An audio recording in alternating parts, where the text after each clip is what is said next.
আমাদের কাছে একটা পেশেন্ট আসে, পিত্তনালীতে পাথর অনেক বড় এবং এটা এক জায়গায় ইআরসিপি করে পাথর বের করতে পারেনি। ওরা একটা স্ট্যান্ড দিয়ে চলে আসে। আমাদের কাছে পেশেন্ট এসে বলে, "স্যার, এটা কি ইআরসিপির মাধ্যমে বের করা সম্ভব?" আমাদের এখানে এখন অত্যাধুনিক যে চিকিৎসা পদ্ধতি, এটা হচ্ছে পিত্তনালীর ভিতরে আমরা একটা স্পাই ক্যাম, মানে হচ্ছে আরেকটা চিকন ক্যামেরা পিত্তনালীর ভিতর ঢুকাই এবং ওটা দিয়ে দেখে আমরা লেজারের মাধ্যমে পাথর ভেঙে দিয়ে আসি।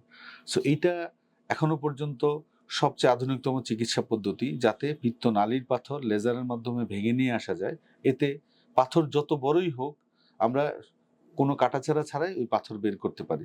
অনেক সময় রোগীরা বিভ্রান্ত হয়, বড় পাথর দেখলে বিভিন্ন সেন্টারে বিভিন্ন জায়গায় বলে যে এটা হয়তোবা ইআরসিপির মাধ্যমে অপসারণ করা সম্ভব নয়। কিন্তু এই যে স্পাইক ক্যাম এবং লেজারের মাধ্যমে এই পাথরও ভেঙে ইআরসিপির মাধ্যমে করা সম্ভব। তবে এই প্রযুক্তি থাকতে হবে এবং এই প্রযুক্তি ব্যবহারের জন্য টেকনিক্যাল টিম থাকতে হবে।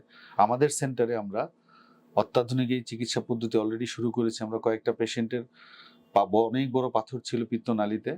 আমরা ওই পাথর লেজারের মাধ্যমে ভেঙে নিয়ে আসি এবং এতে রোগীদের অনেক উপকার হয়। এতে অনেক সময় পেট কাটা ছাড়াই ইআরসিপির মাধ্যমে আমরা ওই পাথর অপসারণ করতে পারি।